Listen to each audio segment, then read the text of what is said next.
Tak vážení přátelé, tak vás tady ještě jednou dneska večer srdečně vítáme na dnešní veřejné přednášce a to na velmi speciální téma, které zní karma z pohledu Nemezis, což je velmi ožehavé nejenom dnes, ale i ve všech ostatních dobách.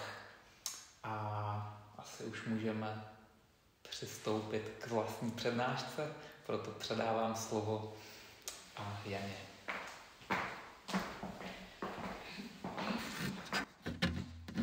Tak také dobrý večer. Tady bychom mohli říct, že vlastně tato přednáška je nahrávána, protože bychom ji rádi dali na média a nabízíme takovou možnost, že pokud dodatečně to shlédnete a budete mít nějaké otázky, tak vlastně do týdne bychom tyto otázky sebrali v komentářích a rádi bychom ještě se k nim vyjádřili a odpověděli na ně. Vážení přátelé, dnešní téma přednášky je karma ve světle Nemezis a existuje nějaké východisko? Mohli bychom začít otázkou položenou pro každého z nás. Dokázali jste ovlivnit, u jakých rodičů se narodíte, jak se narodíte a také kdy a jak odejdeme? Podstatné věci neovlivníme. A co pak ty zdánlivě nepodstatné? Nebo existuje náhoda, svobodná vůle, svoboda? Pojem karma nebo karmán je v současné době znám i u nás na západě, má mnoho společného s učením o reinkarnaci a o vystoupení z kola zrození a smrti. Klíč k rozluštění těchto nejobtížnějších hádanek lidského života byl člověku dán už v dávných dobách ve svatých písmech. Byl dán v učení o 2 přírodních řádech, neboť působení karmy a Nemezis existuje pouze v jednom ze 2 přírodních řádů, v našem padlém od Boha odděleném přírodním řádu, jako pomoc k návratu do původního božího řádu. 2 přírodní řády pojmenováváme jako dialektika, svět protikladů, a dynamická statika, vývoj od nádhery k nádheře. Podle učení starých mudrců je člověk obdařen nesmrtelným duchem, který pochází od Boha a obsahuje v sobě veškeré božské vlastnosti v zárodku. Aby se tyto božské vlastnosti probudily a aby je člověk sám plně rozvinul, dostává pole působnosti, pozemský svět. Když člověk vyčerpá všechny zkušenosti získané z nejrůznějších pozemských prožitků, truchlivých i radostných, tedy dialektických, dospěje k sebepoznání a zároveň k uvědomění si svého božského původu. Toto uvědomění jej vede k dokonalosti se stejnou vnitřní nutností, s jakou ze semene trávy vyroste tráva a ze semene dubu dub. Karma je sanskrtské slovo a znamená činění. Vesmír je tak rozumným činěním, řádem a prostorem pro božskou mysl nůs. Neznamená jen, co zaseješ, to sklidíš v našem jednotlivém osobním životě, ale je to i dědictví, které se nese z jedné inkarnace do druhé. V Egyptě bylo činné poznání, že duše i s celým mikrokosmem je po smrti, po nějakém časovém úseku opět vržena do těla, aby získávala pomocí karmy další zkušenosti. Karma může být osobní, národní a celého lidstva. Karma je čin, příčina a následek, zákon příčinnosti ve vztahu s prostorem. Určená kvantová pozice v moři všech možných pozic a stavů. Vesmírná činnost je vyjádřena pohybem o různé síle a rychlosti a nositelem tohoto pohybu je hmota. Pro naše současné vědomí je dostupná pouze ve své nejhrubší formě. Všechny příčiny mají následky, všechny následky mají příčiny. Zde v pozemském životě spolu vše souvisí. Do toho musíme zahrnout také své myšlenky, pocity a přání, nebo i ty něco způsobují, i když to nedokážeme postřehnout přímo. Můžeme chtít zapomenout, potlačit, vytěsnit, dokonce popřít, že se něco stalo, ale že se to nestalo, to většinou poznat nedokážeme. Výsledky neurobiologických výzkumů potvrzují, že už jen, když přihlížíme činnosti jiných lidí, přijímáme často nevědomky toto jednání jako program chování do svého systému. Tak se všechno, co nás obklopuje, ať jsou to skutečné, reálné věci nebo obrazy, filmy a tak dále, stává zcela bezděčně a nechtěně naší součástí. V životě tedy nedochází k náhlým změnám ani náhodám. A tak stav, ve kterém se v každém daném okamžiku nacházíme, je určen přísným zákonem spravedlnosti a nikdy není závislý na náhodě. Náhodnost je pojem vytvořený negramotností.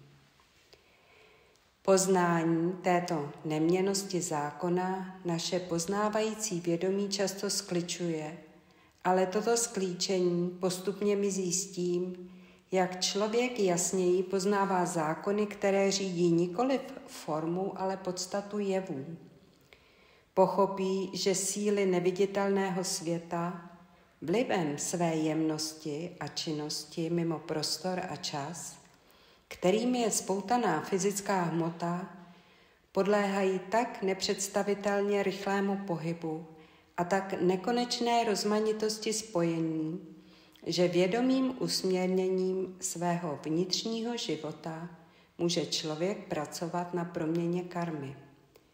Práce pozemské duše, která nestrácí nic ze získaných zkušeností, se obnovuje právě na té úrovni, které dosáhla v předchozí inkarnaci.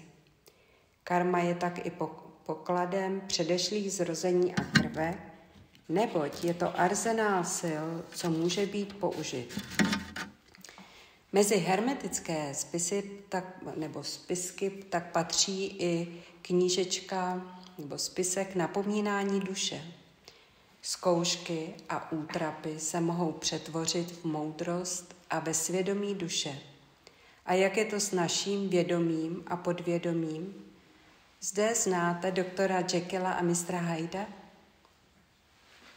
Paní Blavacká přinesla hinské učení z východu na západ a zde nějaké myšlenky. Abychom si ujasnili alespoň nejobecnější pojmy o lidské karmě, je nezbytné vydělit z tohoto složitého souboru 3 kategorie sil, které utvářejí lidský osud. Za prvé je to myšlení člověka. Tato síla utváří lidský charakter. Člověk sám bude takový, jaké jsou jeho myšlenky. Díky lehkosti a rychlosti svých vibrací, nesrovnatelně rychlejších než světlo, se myšlenky lehce předají okolním lidem. Myšlenka jednoho člověka se předá druhému, myšlenka toho poslednímu prvnímu. Myšlenkové tělo je tělo mentální. Za druhé jsou to touhy a vůle člověka. Touha a vůle, které jsou 2 póly jedné a téže síly, spojují člověka s předmětem jeho touhy a obrací jej tam, kde může být jeho touha uspokojena. Touhy, to je vnitřní zaujetí člověka k vnějším předmětům, jej přitahují vždy k tomu prostředí, kde mohou být uspokojeny. Touhy po pozemských věcech připoutávají naší duši k zemi, vysoké touhy nás táhnou k nebesům. Toužící žádostivé tělo je také označeno jako tělo astrální. A za třetí jsou to skutky člověka. Skutky člověka jsou výsledkem myšlení a toužení a jejich následky nejvíce vnímáme. Psychologie Starého východu jasně rozlišuje mezi smrtelnou osobou a nesmrtelnou individualitou. Také křesťanské učení předává poznání. Vykoupení nastane spojením vědomé a nevědomé složky, přijetím a zaplacením karmy do posledního haléře. Neb beze mne nemůžete nic činit, to říká Ježíš. Ježíš, který se musí zrodit v nás, v našem srdci. A Bhagavad Gita nám popisuje slovy Krišny k Arjunovi, tedy tomu probuzenému. Pokud se budeš zde na zemi snažit o ten nejlepší život, dojdeš do těch nejvyšších nebes, ale i z nich se budeš muset jednou opět narodit v té nejlepší rodině, zde v tomto dvoupólovém světě. Jen pokud ty budeš ve mně a já v tobě, budeš osvobozen ze zákona opětného zrození a smrti a od karmána. Buddha také hovoří o tom, abychom svým současným životem nechtěli pouze vylepšovat svůj osud a koupit si tak další život v lepších podmínkách. Kolo zrození a smrti musíme opustit. Nemáte se domnívat, že jsem přišel, abych zrušil zákon nebo proroky, řekl Ježíš. Nepřišel jsem, abych zrušil, nýbrž abych naplnil. Zákonem se míní ten velký zákon příčin a účinků, zákon karmy. Buddha, Krišna i Kristus neruší karmu, neboť vědí, jak karmu naplnit. To znamená, že je odpovídáno úmyslům zákona karmy. Ta má totiž v úmyslu vést člověka nakonec k poznání, že je ztraceným synem. Ve velkém domu přírody smrti vládne jařmo zákona karmy a původní světlo, rodící se z našeho srdce, z růže srdce, ji nerozpouští, nýbrž naplňuje. Neboť tento zákon je uložen v ještě větším zákonu, v zákonu Boží lásky. A v něm leží rozřešení. Láska je naplněním zákona karmy. Kdo nemá tuto lásku, ten nic nevlastní. Bude nadále vzdychat pod jařmem zákona. Lidstvo si na sebe uvalilo mnoho kolektivní viny, která musí být odpykána. Lidstvo musí jednoho dne opět zrušit svoji odloučenost od Boha. Přitom nemůže být vynechána ani sebemenší tečka zákona. Zákonitost zákona karmy je naplněna i v citaci v Bibli. Skutečně jsou to jen 2 přikázání, která má mít člověk na zřeteli. Máš Boha, svého Pána, milovat z celého srdce a svého bližního jako sám sebe. Na těch 2 přikázáních spočívá celý zákon i proroci. Je to Lukáš a Matouš. Na závěr citujeme z knihy Egyptská původní gnoze. Je to tedy připravovaná kniha, která vyjde asi na jaře tohoto roku 22.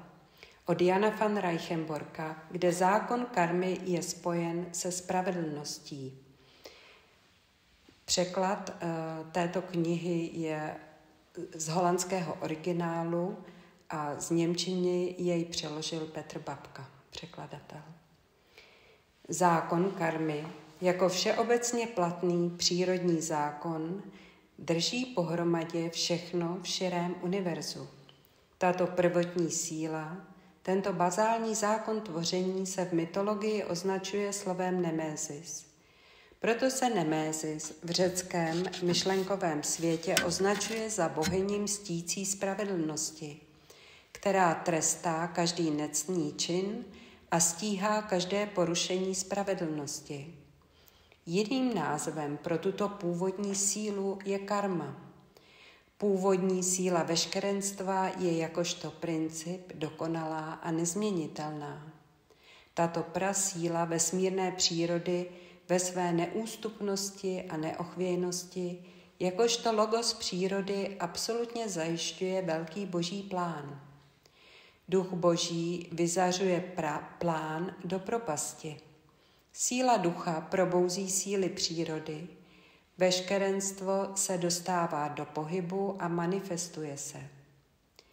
A je tu kontrolní faktor, nemézis, která velký boží plán absolutně jistí, síla, která nevyjednává, kterou nezajímá moudrost, ani dobro, ani zlo, ani pozitivita, ani negativita. Síla, která prostě prosazuje vůli logu navzdory všem odklánivým a opačným vlivům. To je, když to správně vidíme, nesmírně krásné. Boží plán je nezlomný, nelze mu zabránit, vyplní se. Ale jaké hrozné nebezpečí se v tom zároveň skrývá. Když totiž přestupujeme zákon nemézis, nemézis nás usměrňuje. Tehdy vystupuje jako mstitelka, jako osud.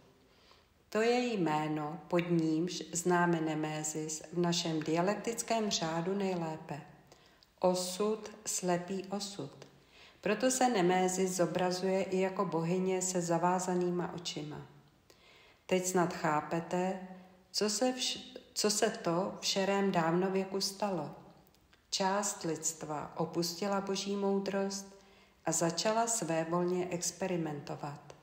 A hned nastoupila nemézis oprávkyně, neboť Bůh nemohl opustit dílo svých rukou. Nastoupil opravný přírodní zákon. Tak byl v širém univerzu roznícen nesvatý oheň. Odpovědí na přestupnictví zákona byl osudový oheň. Tak člověk žije v atmosféře zla nevědomosti. Nevědomosti o původním stavu člověka. Každý mikrokosmos má tudíž ve své aurické bytosti dosud nesplacený účet osudu, účet nemézis. Ten účet se musí splatit do posledního pětníku. Cesta k vykoupení ovšem existuje. Moderní duchovní škola využívá každé příležitosti, aby vám o ní vyprávěla. Chcete-li uniknout svému osudu, musíte se skutečně vydat cestou vykoupení a skutečně po této cestě jít. Musíte začít roztrhávat své roucho zla nevědomosti a musíte zničit svůj krevní typ, neboť v tom je jádro. Opět vám ukazujeme univerzální stezku vykoupení. Vydejte se po ní. Nejdříve roztrhněte šat každodenního popírání, který nosíte. Potom se smyřte s nemézis, bohyní trestající spravedlnosti. Neustále nás dostihují její upomínky pravidelných splátek a působí ve vaší krvi, v celém vašem životě jako osud, hrozba, bolest, nouze, slabosti, nemoc a smrt. Napravuje neosobně a bude to dělat pořád, dokud nevykročíte po stezce pravého lidství. Jaká nevýslovná bolest je na tuto planetu uvalena. Jaké utrpení je rozšířeno v celém lidstvu. Jakého utrpení jsou plny všechny přírodní říše. Pa celá planeta, na které žijeme, trpí nesnesitelnými bolestmi. A oheň nemézis zuří dál. Existuje jen jedna cesta, jen jedna metoda, jak splnit požadavky nemézis, jak se s ní vyrovnat, jak s ní být za dobře. Je to cesta a metoda univerzální gnóze, o které budeme hovořit v dalších pořadech školy, anebo také v písemném či ústním kurzu.